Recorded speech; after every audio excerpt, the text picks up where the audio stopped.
Good morning student. I am going to teach account. The topic is ledger. देखिए जैसा कि आप जानते हैं कि पुष्पपालन में धौला लेखा प्रणाली की सबसे प्रथम पुस्तक मानी जाती है स्मारक पुस्तिका, जिसको हम इंग्लिश में कहते हैं मेमोरेंडम बुक। और उसके बाद हम क्या बनाते हैं, उससे हम क्या बनाते हैं, जर्नल। क्या बनाते हैं, जर्नल, जिसको हिंदी में कहते हैं हम रोजनामचा। और फिर उसके बाद हम जो पुस्तक तैयार करते हैं उसको कहते हैं हम लेजर। उसको हिंदी में कहते हैं खाताबही, यानी कि जैसे कि जर्नल से और खाताबही में लेखा करने की क्रिया को क्या कहते हैं, खतौनी। यानी कि जो जर्नल के जो प्रत्येक लेन देन है तो उनका हम क्या करते हैं, संक्षिप्त रूप से वर्गीकृत करके अलग अलग खातों में हम उसको दिखाते हैं। जैसे कि सपोज दैट, यानी कि कोई हमारा क्रय खाता है तो उसको हम किस में दिखाएंगे, क्रय खाते में। और जैसे सेल्स अकाउंट है हमारा, सेल्स अकाउंट, तो उसमें जितनी भी सेल हुई है वो हम सेल्स अकाउंट में दिखाएंगे। जैसे मोहन है, मोहन से जितने ट्रांजेक्शन हुए तो वो मोहन के अकाउंट में दिखाएंगे। बेसिस है, हमने जितनी बेसिस का पेमेंट किया है वो हम बेसिस अकाउंट में दिखाएंगे। जैसे रेंट अकाउंट है तो हम क्या करेंगे, रेंट का सारा पैसा वो रेंट अकाउंट में दिखाएंगे। यानी हम क्या करते हैं, खाताबही का मतलब ये होता है कि यानी जो इसमें हम क्या करते हैं, प्रत्येक लेन देन को वर्गीकृत करके संक्षिप्त रूप में, और हम उसको जिस पुस्तक का वो लेखा है उस पुस्तक में उसका लेखा दिखा देते हैं।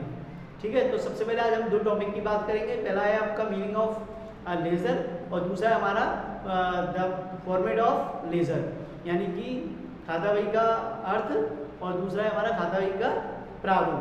तो सबसे पहले हम खाताबही के अर्थ के बारे में बात करते हैं। तो देखिए खाताबही का अर्थ क्या है मैं बता दूं आपको। देखिए खाताबही कैसी है, खाताबही पुस्तकालन की दूसरी और प्रमुख पुस्तक है। खाताबही कैसी है, पुस्तकालन की हमारी कौन सी दूसरी पुस्तक है ये।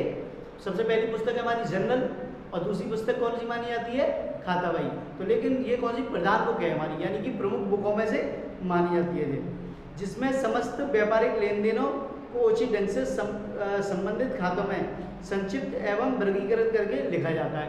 तो इसमें क्या कैसे लिखा जाता है, यानी कि प्रत्येक खाते के जो जैसे कि हमारे जितने भी समस्त लेन देन हुए हैं, व्यापारिक लेन देन हुए हैं, उनको हम क्या करते हैं, संक्षिप्त रूप में प्रत्येक खाते के उनको हम क्या करते हैं, वर्गीकृत करके। वर्गीकृत का मतलब ये है कि अलग अलग करके, जैसे कि मैं पहले बता चुका हूँ आपको। जैसे कि हमारी परचेज बुक है तो वो सारा जितना भी परचेज किया तो हम कहाँ पे दिखाएंगे, परचेज बुक में। और जितना भी हमने सेल किया है तो वो कहाँ पे दिखाएंगे, हम सेल्स बुक में। अगर मान लो कोई मोहन का अकाउंट है, यानी मोहन से जितने भी ट्रांजेक्शन हुए तो वो कहाँ पे दिखाएंगे, मोहन के यहाँ पर। तो हम क्या करते हैं, प्रत्येक व्यावहारिक लेन देन को हम क्या करते हैं, संक्षिप्त रूप में वर्गीकृत करके वो हम कहाँ पे लिखते हैं, हम खाताबही में। तो ये क्या कहलाती है, ये क्या कहलाती है, खाताबही। यानी कि खाताबही में जो भी हम जैसे जर्नल से जो भी लेके हम खाताबही में करते हैं तो इस करने की क्रिया को हम क्या कहते हैं, खतौनी कहते हैं। तो जैसे कि देखिए इसमें ये एक परिभाषा बता दे रहा हूँ मैं, L.C. क्रोपर की है, यानी कि वह पुस्तक जिसमें व्यापारी के व्यवहारों को वर्गीकृत करके स्थायी रूप से लिखा जाता है तो वो क्या क्या कहलाती है, खाताबही कहलाती है। दोबारा सुन लीजिए जरा, ये L.C. क्रोपर की डेफिनेशन है, ये बहुत एग्जाम में कई बार आ चुकी है। और वह पुस्तक जिसमें एक व्यापारी के व्यवहारों को वर्गीकृत करके स्थायी रूप में लिखा जाता है उसे क्या कहते हैं, खाताबही कहलाती है। तो ये क्या था, हमारा खाताबही का अर्थ था। अब बात करेंगे हम यहाँ पर हम फॉर्मेट ऑफ लेजर, यानी कि खाताबही का प्रारूप। तो अब खाताबही के प्रारूप में क्या है कि देखो पहले तो आपको एक बता दूं, जो उनका फॉर्मेट है तो उसमें 8 कॉलम होते हैं। कितने कॉलम होते हैं, 8 कॉलम होते हैं। लेकिन 8 कॉलम होते हैं तो इसको हमने कितने भागों में बांटा, 2 भागों में बांटा है। पहला है ये लेफ्ट साइड और जो दूसरा है राइट साइड, यानी कि हमने 4-4 कॉलमों में इसको बांट दिया है। यानी इसको ये हमारा हो गया, ये हो गया हमारा बायां पक्ष और ये हो गया हमारा दायां पक्ष। ठीक है, अगर बाएं और दाएं पक्ष का अंदर जानना है तो देखिए ये फिंगर को बना लीजिए। जैसे ये लेफ्ट हैंड है हमारा तो इससे क्या बनना है, बी बनना है। तो ये क्या हो गया, बायां पक्ष।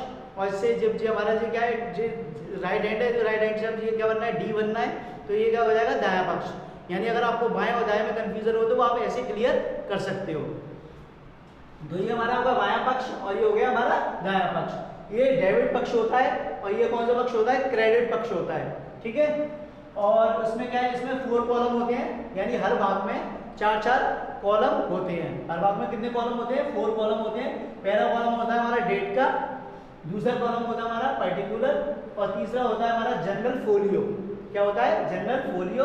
और तीसरा होता है अमाउंट, चौथा होता है अमाउंट। तो यानी जो हमारा फॉर्मेट है, तो इस फॉर्मेट में जिसको हम हिंदी में कहते हैं तिथि, ये विवरण है, ये हमारा जनरल पृष्ठ संख्या, और ये हमारा धनराशि। अब देखिए यहाँ पे क्या है, हम डेट जो है, जिस डेट को हमने माल बेचा था जनरल में, यहाँ पर वो वाली डेट लिखेंगे।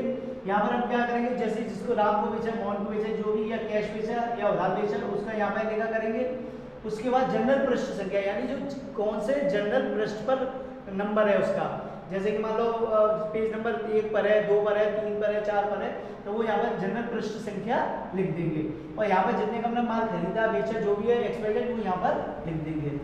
ऐसे ही क्रेडिट साइड में, तो क्रेडिट साइड में इसमें भी 4 कॉलम है, इसमें डेट का, पर्टिकुलर, जनरल फोलियो और अमाउंट। और सारी क्रियाएं कैसी होती है इसमें, सेम वैसी होती है।